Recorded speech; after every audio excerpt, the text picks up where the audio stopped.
Good morning, everyone, and welcome.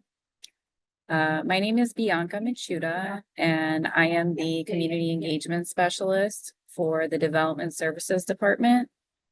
And I wanted everyone to know that today we have Spanish interpretation for anyone who needs it.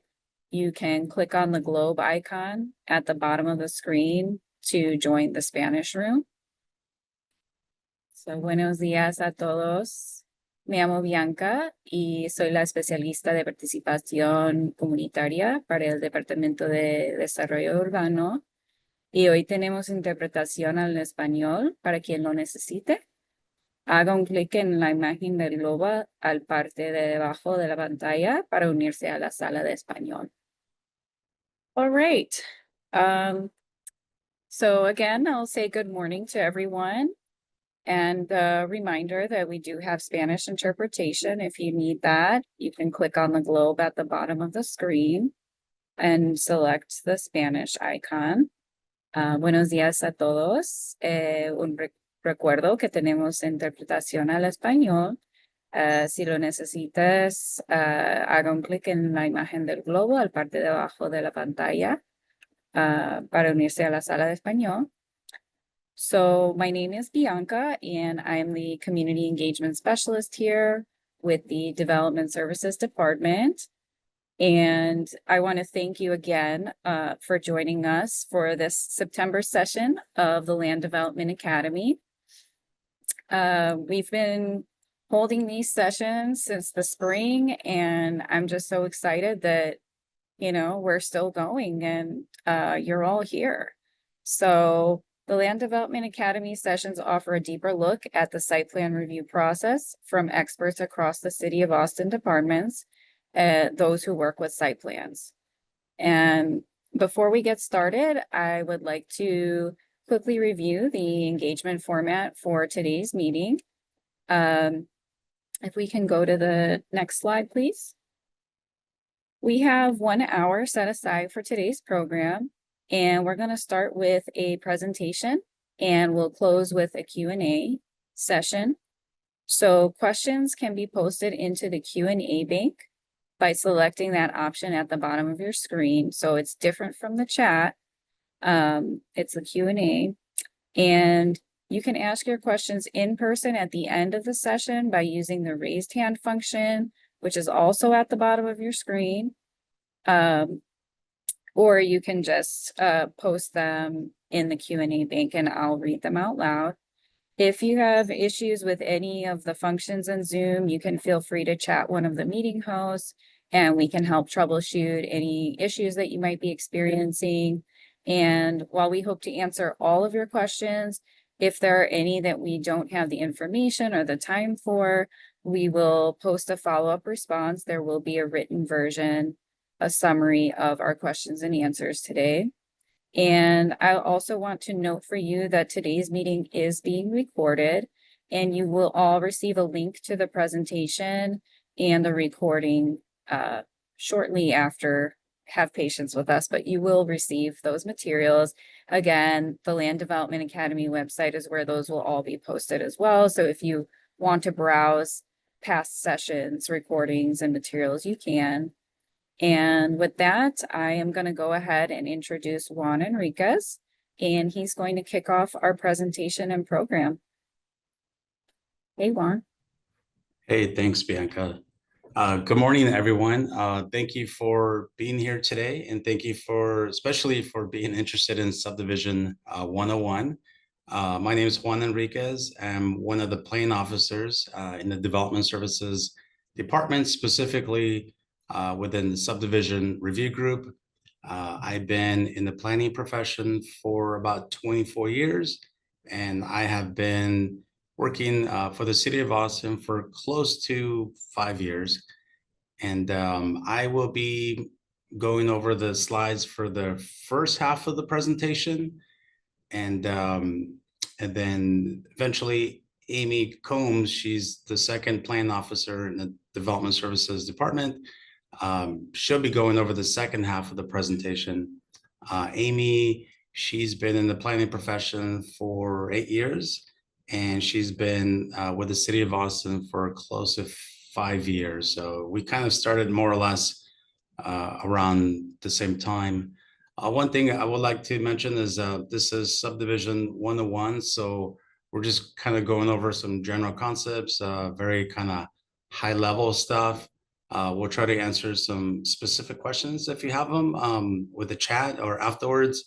But today is just kind of more high level and not getting so much into the weeds of things.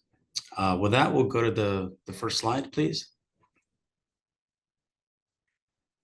The first slide shows, where subdivision kind of falls within the development review process overall. And this is, of course, very general. The first step is always zoning. Depending on whatever proposal that you have, you may either already have the correct zoning on a particular property, or you may have to rezone your property. And if you do rezone your property, you submit an application and you'll need to go to one of the land use commissions to receive a recommendation of approval. Ultimately, the city council, they're the ones who are going to approve the zoning application. And once the application is approved, then you pretty much have a kind of predetermined set development standards for that zoning district. So by the time you go to the second stage, which is a subdivision review process, by then we already know what your minimum lot width and minimum lot size are for the new lots that you're trying to create. I won't get too much into this stage since that's what the rest of the presentation is for, with subdivision, but subdivision is always the second step. And then subdivision, that's where we're trying to help you create legal lots. The third step in the development process, depending on what you're proposing, sometimes your proposal may require site plan review, and site plan review tends to require more in-depth review, and it can take a little bit longer because of that in-depth review. But there are certain proposals that may not require that much review, and your plans may be submitted directly to residential review. Residential review staff, they do have a set of criteria that they have for review, but they're not going to take as long as if you submitted a site plan. And then ultimately, the last step, which is where everybody wants to be, is the fourth step is getting your building permit. By the time you get your building permit, that's kind of the green light to move forward with your development proposal. And again, this is just a very general overview of the development process at the city of Austin. Of course, there's other nuances that kind of fall in between, but this is just kind of, it gives you a good overall perspective of the process. Next slide, please. When is a subdivision required? According to state law, the subdivision of land is required when a property owner within the city limits or the ETJ divides a tract of land into two or more parts for the purpose of sale, development, or the extension of utilities. One thing I wanted to point out here is sometimes people will say extraterritorial jurisdiction or ETJ. You may not understand what that means. All it means is that you're in the county. It's property that's within the county. And for our purposes, that means Travis County. We also review applications in portions of Bastrop County and Hays County as well. Next slide, please. Who needs to subdivide? Another really good question. All land in the city of Austin must be in an officially approved and recorded subdivision in order for you to move on to the next step of the development process, unless it's exempt. And we won't get too much into this, but I will mention when I say unless it's exempt, we do have this other process at the city of Austin that's called land status. You have to apply for a land status application. There's less review. You just have to provide some documents and proof of utilities from a certain date. But overall, we're not going over that in this presentation because it's like this whole other world with so many other requirements. But overall, just at the city of Austin, in order for you to have a legal lot, you either need to have a recorded subdivision or you need to have an approved land status application. So you need to have one or the other.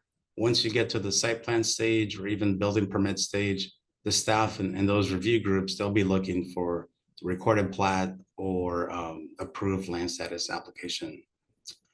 Subdivisions typically are referred to as plats, final plats, platting, and they can be found anywhere from the rural outskirts of the city to the suburbs, established suburbs within the city or the urban core. Next slide, please. What do we do in the subdivision group? It's a very good question.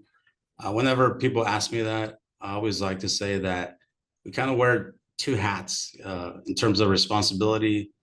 The first hat is that we are subdivision planners, and as subdivision planners, we review subdivision applications to make sure that they comply not just with city regulations, but also with state laws. We help create legal lots and public dedication of easements and rights of way. I'm not sure if some people may not be aware, but probably not all, but the good portion of the right of way around the city is obtained through the platting process. Every time somebody submits an application, somebody from our transportation department reviews the application to see if it warrants a dedication of right of way. And if it does, we'll take that right of way. And the road may not be developed immediately, but it's over time, as you acquire more right of way, eventually the city will either build a new road or do an extension, or they'll widen the road, and all because of this platting process. We do acquire right of way also through street deeds, but that's like a whole different process through the transportation departments. We also, in the subdivision review group, we also look at how a portion of a physical land will connect and interact with the rest of the community when it's fully developed. An example of this would be if somebody's proposing a subdivision for single family homes next to an already established neighborhood or subdivision that has single family homes, we make sure that that we get those street connections between both of those neighborhoods.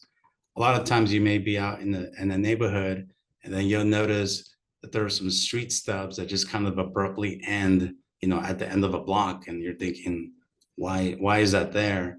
Well, the reason that it's there is because the developer was required to have a street stub, so eventually it can connect to the new subdivision that's going to be submitted at a future point. And once that new subdivision comes in, besides subdivision, also the transportation department, we want to make sure that those connections are made, one, for continuity between neighborhoods, but probably most importantly, just to meet fire code. You need to have so many street connections once you hit a certain number of units or houses in a development. The second hat that we wear in the subdivision review group is that we are case managers. And as case managers, we ensure that reviewers in the subdivision process from other review disciplines, that they submit their comments in on time, so we can meet or comply with the shot clock law.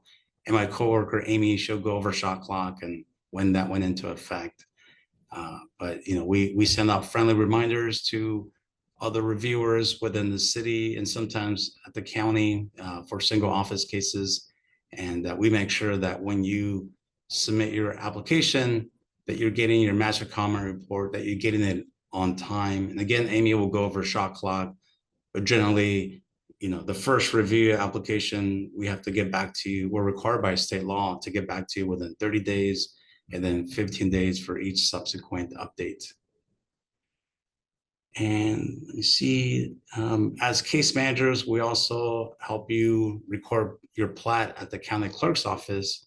I'm not sure if you're aware, but at the beginning, when you pay your subdivision application fees, there is a fee that's included in there that's supposed to go to for staff time, for staff to go and record your plat at the county clerk's office. The majority of the plats that we record them at the Airport Boulevard County Clerk's office. We also sometimes go to the downtown office. I think it's on Guadalupe Street. We'll record some plats out there as well. And once we record the plat, there's a number, it's called the document number that the county clerk's office gives us. We'll give that information back to you or the applicant. And that's just verification that your plat was recorded. And you can always go to the county clerk's office with that number on their website to pull up the image of the plat and then just to show that your plat's been recorded. The last thing that we do as case managers, at the end of the process, once your plat's been recorded, once we get the image from the county clerk's office, which can be anywhere from, I don't know, anywhere from like 3 to 5 business days, we'll get a recorded image of your plat. We'll get that image and we'll send it over to our addressing staff. It's called 911 addressing. We'll send it to them, and then they take over from there, and then they'll assign an official address to the newly created lots. That way, once you're ready to connect to utilities, it's just easier to identify your property with an address. Next slide, please. There are different types of subdivision applications that we review. The first one would be a preliminary plan. That's the first application that we review. And in other jurisdictions around Austin, sometimes they call it a preliminary plat. So if you call it a preliminary plan or a plat, it's basically the same thing. Those words are just used interchangeably. We also review final plats with or without a preliminary plan. We review subdivision applications. Sometimes in some of the surrounding communities, they call them replats. Again, here, resub or re-subdivision and replats are kind of used interchangeably. So just in case you're like, what is that? Why does the city of Austin call it this? And why do they call it this in Round Rock? We also review amending plats. Amending plats receive limited review when they go through our process. And the last two types of applications are subdivision construction plans. We'll review those and case manage those as well. And then plat vacations, they're full or partial vacations. So that's my part of the presentation. I'm going to hand this over to Amy, and Amy is going to go over each of these applications in a little bit more detail. So we can go on to the next slide. So we'll talk about the two types of plans that we have in subdivision review. One is the preliminary plan and the other is subdivision construction plan. They act as kind of bookends to the overall subdivision review process, meaning that preliminary plans start at the very beginning of the process and must be submitted when you are trying to extend right-of-way or create a new street. They are not required when you're not trying to create a street or extend right-of-way. So if you're not doing anything with streets, you don't need to do anything with a preliminary plan generally, and you can move on to the final plat phase of the subdivision review. But if you do need to extend right-of-way, like you see on the screen here, so you see this little segment of right-of-way going down from an existing street, that is why this particular preliminary plan needs to start as a preliminary plan. So this is going to start in terms of this particular example as a preliminary plan, and then it will go on to a final plat, which we'll talk about those in a moment. But in terms of phases, it starts as a preliminary plan, then it gets approved, and then it goes on to final plat, it gets recorded at the clerk's office. And then the third phase of this particular example that you see on the screen here is it's going to go into subdivision construction plans. The preliminary plan outlines the overall development, right? So we're seeing like, okay, well, here's the type of roadway that we're going to build. Here's an agreement between the city and the developer of what specific land is going to be dedicated via to right of way, etc. So it provides a little bit more detail on that particular road. The plat will actually dedicate that land to the city of Austin or Travis County, etc., wherever that road is, in terms of setting that in place for the plat. And then the subdivision construction plan is a little bit different because it's a permit. So the construction plan looks at how are you going to actually build that right of way. And it's a little bit broader than the preliminary plan because subdivision construction plans can be about any type of public improvement. So they can be looking at drainage ponds, they can be looking at retention walls, they could be looking at right of way, right? So they're a little bit broader than the preliminary plan or the plat. But they also give you a permit. So it's the only type of application that gives you a permit to build those public improvements. Another aspect of looking at public improvements is the idea of fiscal surety. So when you hear the term fiscal surety, what does that mean? It is a type of insurance, meaning that the developer and the city will agree on the total amount of that particular improvement. So let's just say you have a drainage pond that's associated with that subdivision. The developer and the city will agree on that specific amount. So $10,000, let's just say as an example, the developer will pay the city $10,000 to the city before they start building that pond. And then once the developer starts building that pond, the city will then repay the developer back. So once that pond is completed, the developer will get that full amount back for that pond because we've gotten that pond that we need for the city. So that's what we say when we say fiscal surety. It's just the concept of how are you going to actually pay for and get that public improvement, such as that particular road or that particular pond or that particular wall. So we can go on to the next slide, and we're going to talk about plats. So the two types of plans also are not generally seen in terms of, well, if you're not doing a public improvement, then you don't need to start with a preliminary plan, right? You're not going to start with a street or etc. What you're going to start with is final plat or replat or amending plat. So we'll get into what we mean by final plat, replat, or amending plat here on these next slides. When your property is fronting or abutting a dedicated public street already, in terms of the example you see on the screen here, Ledesma Road is an already established right-of-way, and it is showing that the property, this parcel that's outlined in dark, the entirety of that property is a final plat because that particular property has never been platted before. It doesn't have an underlying subdivision to it. And it's also fronting on a public street. So that's why it is called a final plat, because it hasn't been subdivided before. But the idea behind plats generally, and this is applicable to replats and final plats, is that it takes a larger portion of land and then it's trying to subdivide that land into a variety of different lots.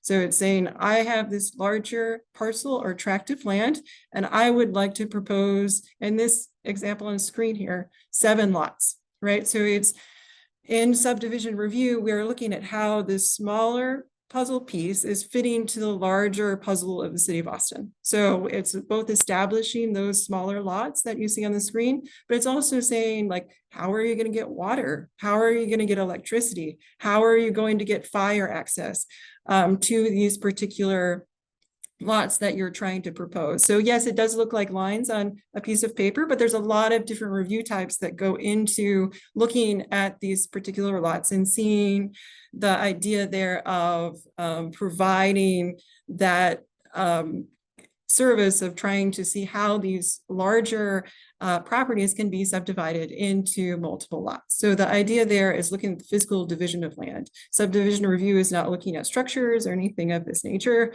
We're generally looking at the physical division of land. And this is where we are in terms of plats. So in terms of the variety of different plats, in terms of amending plats, final plats, or subdivisions, they also are recorded at the clerk's office. So unlike a preliminary plan or a subdivision construction plan, which is an agreement between the city and the developer, the idea there is that plats are not only approved by the city and reviewed by the city, they're also approved and recorded at the clerk's office. So that's a difference between the plans that we were just talking about and the plats such as a final plat and then a re-subdivision or amending plat. So we can go on to the next screen and we're going to talk about re-subdivisions.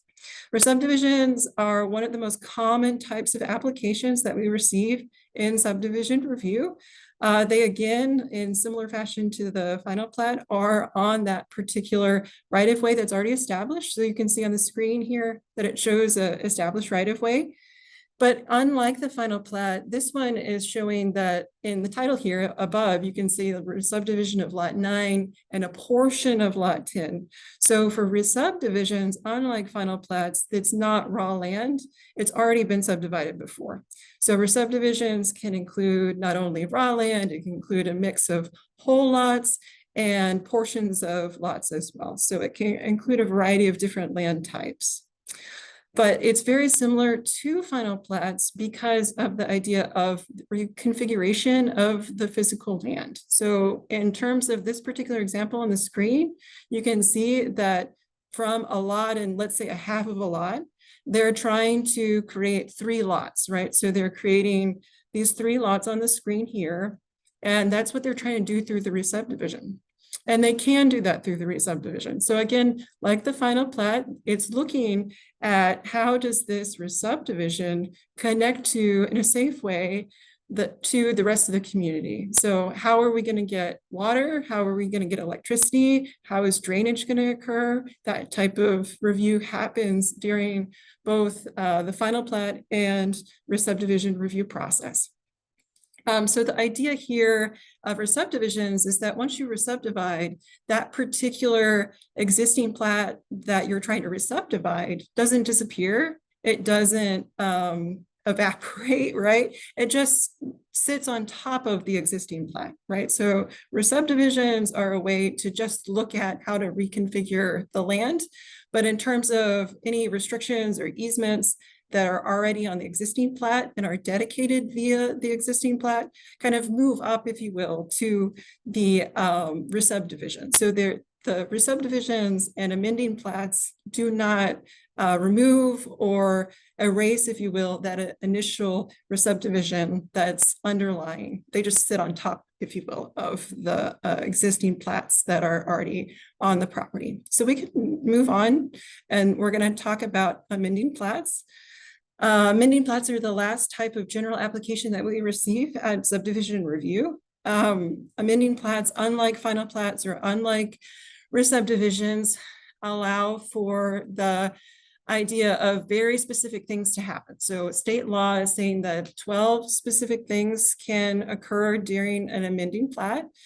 2 of the most frequent things that we see are moving lot lines between different whole lots in a legally recorded subdivision, right? So if you want to move that lot line to make one lot smaller and one lot larger, then you can do that through an amending plat, as long as you have a whole lot and a legally recorded subdivision. And that's key. So unlike final plat or replat, where you can have raw land or you can have kind of a grab bag, if you will, of different land types, amending plats need to have that whole lot in a legally recorded subdivision in order to be considered an amending plat. And the idea here is that amending plats also are a little bit different than final plats or subdivisions, and they have a limited review. Replats or for final plats, you're going to have a variety of different review types, see how that connects to the larger community of the city of Austin. For amending plats, we're going to have very limited review, meaning that if you're going to try to correct that error on that particular plat, or you're trying to move a lot line back and forth, that's all we're looking for. So it's oftentimes generally a shorter amount of time to review those types of plats.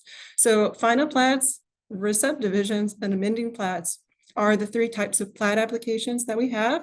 And so now we're going to move on to the final plat type that we're going to talk about today, and that would be plat vacation applications. So we can move on to the next slide and talk about platification application. So for the idea of plats, in terms of subdivisions particularly, we talk about them in terms of the metaphor of an onion because they're the type of legal document that sits on top of each other, right? Plats kind of are layered on the property like an onion. And as I was saying before, amending plats or subdivisions don't evaporate the existing plat underneath that subdivision, right? Once you subdivide a property, it doesn't mean that the other subdivision disappears. It just sits on top like an onion, right? So the platification application is a separate application completely. And it is a way to say, okay, I don't want part of that onion. I want to remove part of that layer. I want to get rid of that existing subdivision underneath my subdivision because I don't want that anymore. So platification applications are a way to do that, right? There is a way to say, hey, I want to remove this. And so until a plat is vacated through a platification application, it still holds control over the land. And it can get a little bit trickier because you have to have all of the owners of that subdivision sign on to a platification application. So that's an interesting concept with platification applications, is that not only the current owner of that particular property has to sign on, it's all of those property owners within that particular subdivision that needs to sign on. But that is the only way to kind of clearly pull away those layers of that onion in terms of platification applications. Okay, so I think we can move on to the next slide. And we just talked about the variety of different applications that we have in subdivision review. So we have preliminary plans, we have subdivision construction plans, we have final plats, re-subdivisions, and amending plats, and then the platification application. So how do we review all of these different types of applications? Subdivision is very specific in terms of review of applications, particularly preliminary plans and final plat applications. So for those types of applications, these types of applications are what we call shot clock. So shot clock is the concept that was first enacted in 2019 for subdivision specifically. So this doesn't apply to something like a site plan or residential review. It's very specific to subdivisions here at the City of Austin. And it says that subdivisions in terms of final plats and preliminary plans need to be reviewed within 30 days if it's an original or initial subdivision submittal. So you have that initial 30 days of the 180 days for review, and the city has to provide that comment report to you, right? So how you can adjust your application to meet city regulations, we have to provide that within 30 days. If we don't provide that particular comment report or the way that you can adjust your application to meet city regulations within 30 days in terms of initial review, then that particular application is what we call auto-approved. So that is a unique aspect of subdivision review, because it's saying that we have to give you comments within 30 days. If you're sending in an update, once you've gotten your initial comment report, you're sending in an update to the original subdivision application, we have 15 days. So we have 15 days to get that particular comment report back to you. So the shot clock laws that were first enacted in 2019 provide this overall system for review at the city. So we have to get this out to you fairly quickly. And if we don't, then it's auto-approved, meaning that anything that you have proposed a part of your application is just automatically approved, as it kind of makes sense that would happen in terms of these state laws. So 2019, it was first enacted. In 2023, what happened in that particular law and what impacted us the most was the idea that subdivision construction plans that we were talking about before are taken off of the 30-day, 15-day shot clock. So we still have a 45-day shot clock in terms of getting those initial comment reports out, but subdivision construction plans as of 2023 are no longer on 15 to 30-day shot clock for that particular law. 2023 also provided a way for the city to kind of relook at subdivision applications generally. So in 2023, specific things that changed in terms of City of Austin regulations is that project assessments are no longer required at the City of Austin. So that's no longer a type of application, and that's why we didn't really go over that today, because it's very optional and it's no longer required. So that's also something that happened in 2023. The idea of other changes also happened in 2023 is that the application timeframe was extended. So back in 2019, it was 90 days to get a application through review, and if it wasn't completed in 90 days, it expired. But in 2023, that was updated to 180 days. So the overall kind of process in 2023 not only changed at a state level, but it provided an opportunity for us to kind of relook at the overall subdivision review process in terms of removing that project assessment option, and also providing a longer time frame to review subdivision applications. But I think that hopefully gives you a little bit of a broader understanding of subdivision review, and that is the end of the presentation. So if you guys have any questions or anything like that, and I'll hand it over to other people to kind of finish out the presentation. Hey, everyone. Thank you so much, both Amy and Juan. Very informative, and we've had a lot of questions coming into the Q&A box. If you still have a burning question, feel free to keep adding that in. So we're entering into the Q&A portion of our session. And as mentioned, there's two ways that you can ask your questions. So either typing it into the Q&A bank, there's a Q&A icon at the bottom of your screen. It says Q&A and it has a little question mark there. And I will go ahead and read your question, and either Juan or Amy will go ahead and answer. And the other option is, if you would like to ask your question verbally, you can raise your hand by using the raise hand function, which is also at the bottom of your screen. And I'll call on your name and Zoom will prompt you to unmute. And I'll go back and forth between those formats just to make sure that we're doing equal opportunity there. And we'll go ahead and get started. Just again, if there's a question that we don't have time to get to, know that we will be sending out a written summary as well. So I'll go ahead and get started and read the first question that we have here in the chat, or sorry, in the Q&A box.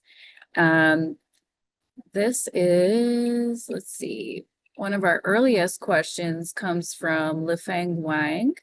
What about the reverse, merging multiple lots into one? Yeah, I can go ahead and answer that. That's pretty common. Sometimes people will have 2 or 3 different recorded lots. And if there's somebody who owns a big house and they want to add land to their property so they can build a pool or do other stuff, then as long as they have, if just say it's 3 lots, 3 whole lots, as long as it's 3 whole legal lots, then they can apply for an amending plat, which will merge those lots together.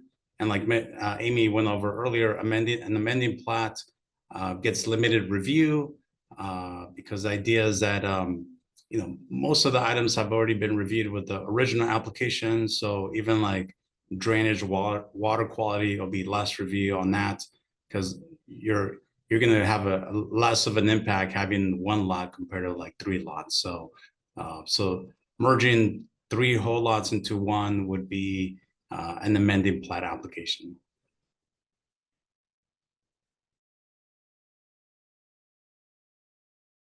Right. Thank you very much for that. I do see we have someone with a hand up. Let's see. Who is that? Perfect. George, I'm gonna go ahead and ask you to unmute and you can ask us your question. Hey, George, go ahead. Yeah, originally the shot clock, wasn't there a condition that you had a certain days in the calendar to submit applications? If you didn't catch one, you had to wait till another one. Was that back then, or is it still active?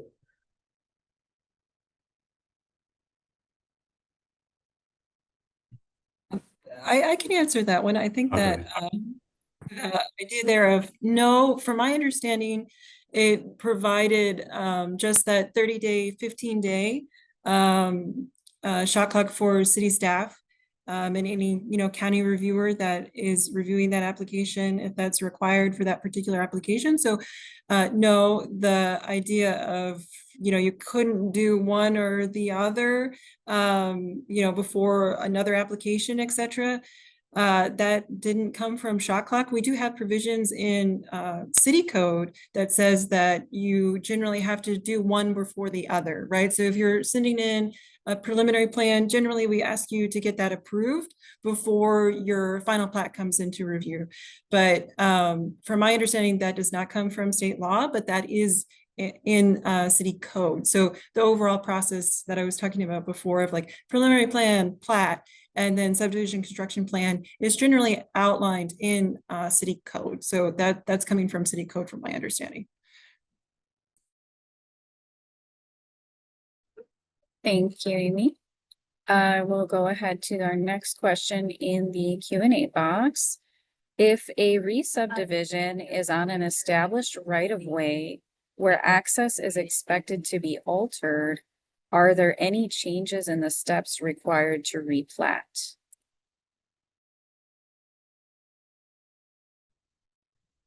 I'm not sure if I quite understand the question though, but sounds like if you already have a property where you're submitting a re-subdivision on an established right of way, the access expected to be altered. I'm not sure if that just means the location of the driveway.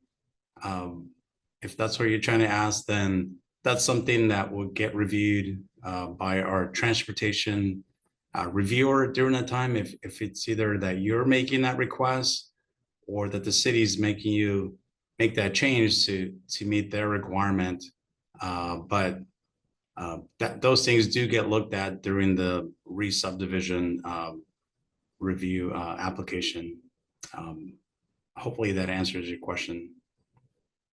Sure, that question came from Lee Ziegler.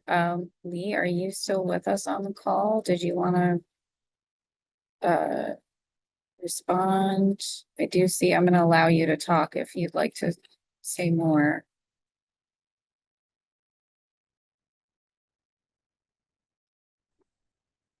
Hello, this is Lee Ziegler. Can you Yeah. hear me? Yeah, thank you. Okay, yes, I actually probably don't want to say too much more because it's regarding a particular application. But I would like to know, and it's relative to MOPAC expansion.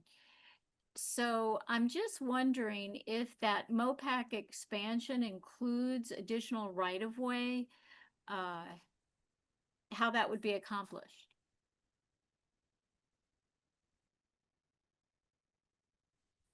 You mean like if there's a re-subdivision application that's being submitted adjacent to MOPAC?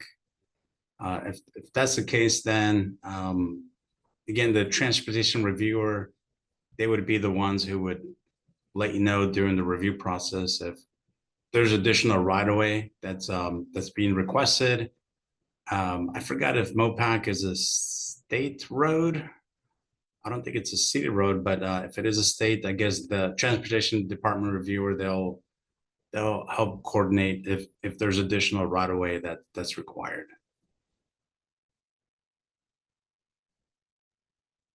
Right, I think we'll move on from that question. It sounds like transportation is going to be our main resource there. I'm going to shift gears to our next question. If you do a condo, do you need to do a re-subdivision? In the 3-lot example, you showed 3 flag lots with each having a curb cut at the street. With a condo, there could be 1 curb cut and a common drive. I can answer that one. So condo regimes are going to be a separate private legal document, and they don't look at the physical division of land, right? It's all theoretical. So it's not saying, okay, you own this particular piece of property, you own this particular piece of property, you own this particular piece of property. So in that example, you're seeing like 3 separate lots. With condo regimes, that's not a physical division of land. It's just kind of you own this particular portion of property, but you have 1 lot. So you would, in terms of a condo regime, you would come in, someone would own 1 lot, for instance, and then you would have a condo regime, which is a separate legal document. That's a private legal document that the city does not review for. It's just something between private parties. And from that 1 lot that comes from that plat, you can then, through the condo regime, potentially subdivide, or not necessarily subdivide, but show like 3 separate divisions of where you want that condo regime.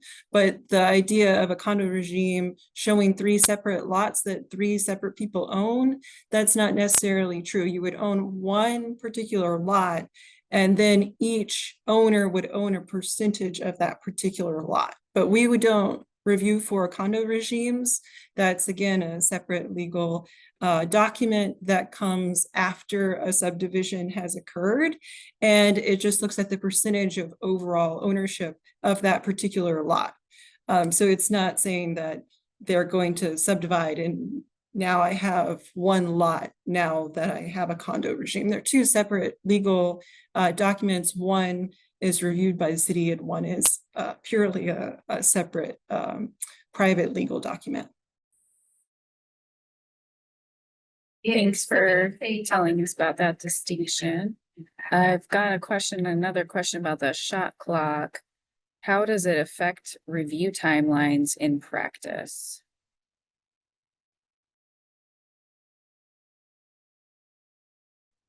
I can take on this question. With shot clock, like we mentioned earlier,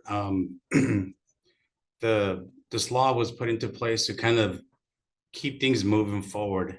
You know, prior to September 1st, 2019, a lot of applicants, owners, engineers, they kind of complained that, hey, this process is taking too long. So the state came in and said, hey, cities and counties, you know, once somebody submits an application for formal review, you must give that person comments within 30 days.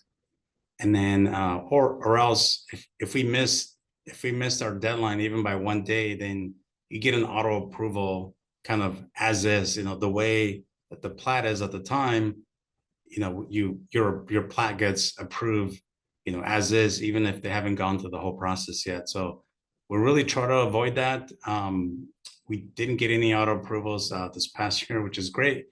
And then the other thing I was going to mention is once we do give you your report back within 30 days, then once you submit back to us with an update, then we have to respond to you within 15 days. So with shot clock, it really keeps things moving. I know it was part of the state to tell cities to hurry up and do, you know, move things along. But at the same time, it's been really helpful, at least on the city side, for applications not to linger out so long. It's really moved things along. So shot clock is 30 days for initial review and then 15 days for subsequent updates. And then the city requirement that's related to shot clock is you have to clear all your comments and pay all any required fees within 180 days, which is 6 months. And if you don't clear comments or pay your fees within that time frame, then your application expires and you have to start all over from the beginning and pay new fees. So these state laws and city laws really for subdivisions has really helped to really move things along. So hopefully that helps. Great, makes sense to me. Another question here, what if the plat you are tying to trying to amend does not have a legal name. I think that there are some like very old plats that say like outlot of, so and so. But I believe that all plats that I have seen, even if they're much older, even if it's slightly confusing of like outlot meaning like this is not subdivided before, and we've had discussions about, well, does that mean that this is not a subdivision, etc. All plats generally have a title associated with them. I have not seen an example of a plat that has not had a title before. If it is an older plat in the city of Austin, and we can't find a title, I would think that we have a way to look at older plats, and we have used that in the past of like, does it have a recording date? Does it have a surveyor's signature, right? Even if it's very old, does it have both the city and the county signing on to it? So if it is an older plat, and for some reason doesn't have a title on it, then we have applied a variety of different kind of things to provide it a context. So if it has, those like 5 or 6 things that we look for in terms of, is this a recorded plat or not? Then we could say, yes, we will consider this as a recorded plat. I haven't necessarily seen a recent example of plat that hasn't had a title associated with it. But if that does happen, we have a system to kind of say like, yes, this kind of older plat, if you will, is a legally recorded document or not. So we have experienced that before. Thank you. How is replatting addressed differently under SB 840? I don't know if y'all are familiar with that one. Yeah, it's a new law. I'll take over this one. SB 840, it's a new law that just went into effect not that long ago, and it's related to allowing multifamily projects in like commercial zones. So if it's something that, I think what I was told is that if it's something that's in zoning, then the zoning staff, they won't enforce, if there were any restrictions on multifamily uses in commercial zones, and they just won't enforce it. I think our code is not updated yet, but it will be. But the idea is that that restriction won't be enforced, and it applies the same with plats. If there's some kind of multifamily restriction on a plat, that you would have to do a plat vacation and then the replat to remove that restriction. We just won't enforce it because of this new law. So it's a fairly new law, and we've already discussed it internally. We just haven't updated our code yet because it's so new, but we just won't enforce it. Great. That was a good, simple answer. All right. I've got someone's a little confused. If there's no site plan, I'm guessing that's SP. If there's no site plan, does the re-subdivision shot clock still apply? I can answer that one. I think so. The development process, like one began with, was the zoning, and then subdivision, and then site plan. So sometimes the subdivision and site plan can be concurrently reviewed. But if there's, for instance, a subdivision and site plan together being concurrently reviewed, just the subdivision application would be under a shot clock. That's the 15-day and 30-day shot clock that we have in subdivision. The site plan does not, from my understanding, have the same shot clock rules applied to it, even if there's like concurrent review, etc., of the subdivision and site plan.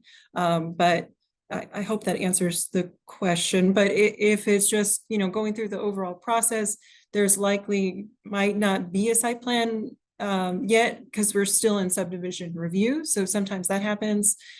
So if you have your zoning in, then you can go into subdivision.